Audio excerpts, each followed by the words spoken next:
এই ট্রাইব্যুনালকে বিতর্কিত করার জন্য একটা আবেদন করে বসে আছে জিয়াউল হাসান, যার বিরুদ্ধে অজস্র গুম খুনের অভিযোগ আছে এবং তাকে আমি বাংলাদেশের কসাই হিসাবে চিহ্নিত করেছি আমরা প্রাপ্ত তথ্যের ভিত্তিতে। আরও দুজন বলেছি, আমি তিনজনকে আজকে জিজ্ঞাসাবাদের জন্য, একটা আব্দুল্লাহ আল কাফি, একটা হ্যাঁ, প্রত্যেকের জিজ্ঞাসাবাদ শেষে আমরা বলেছি জিজ্ঞাসাবাদ তাদেরকে আমরা যে তথ্যগুলো আমাদের প্রয়োজন সেগুলো আমরা পেয়েছি তাদের কাছ থেকে। সব কিছু হয়তো আপনাদের সাথে শেয়ার করব না, কিন্তু ইন্টারনেটের ব্যাপারটা যেহেতু অত্যন্ত গুরুত্বপূর্ণ ছিল সেটা আমরা জানানোর প্রয়োজন বোধ করছি। আমরা সময় চেয়েছি। সময় তো আসলে আমাদের চাওয়ার বিষয় না।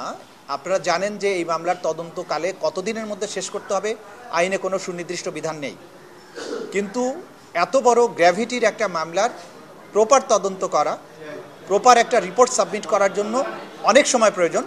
সেক্ষেত্রে আমরা ধাপে ধাপে কোর্টের কাছ থেকে সময় নিচ্ছি যাতে করে আমাদের প্রোগ্রেসটা যথেষ্ট হয়েছে কিনা এটা আমরা কোর্টকে দেখাতে পারি।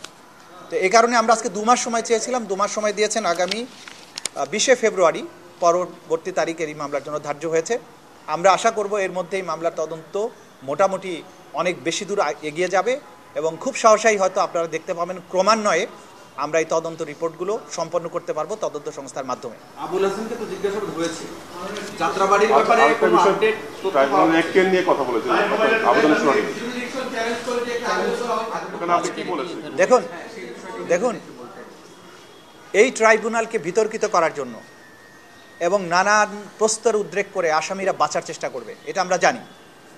এইখানে এসে তারা একটা আবেদন করে বসে আছে জিয়াউল হাসান, যার বিরুদ্ধে অজস্র গুম খুনের অভিযোগ আছে এবং তাকে আমি বাংলাদেশের কসাই হিসাবে চিহ্নিত করেছি আমরা প্রাপ্ত তথ্যের ভিত্তিতে, যে এককভাবে তিনি যখন র্যাবে ছিলেন তার নিষ্ঠুরতা এইটা কিংবদন্তি তুল্য। জ্যান্ত মানুষের ঠোঁট অ্যানেস্থেসিয়া দেয়া ছাড়া সেলাই করা, মানুষকে ইটের বস্তা বেঁধে জ্যান্ত অবস্থায় বুড়িগঙ্গায় ডুবিয়ে দেয়, এগুলো কাজ উনি করেছেন।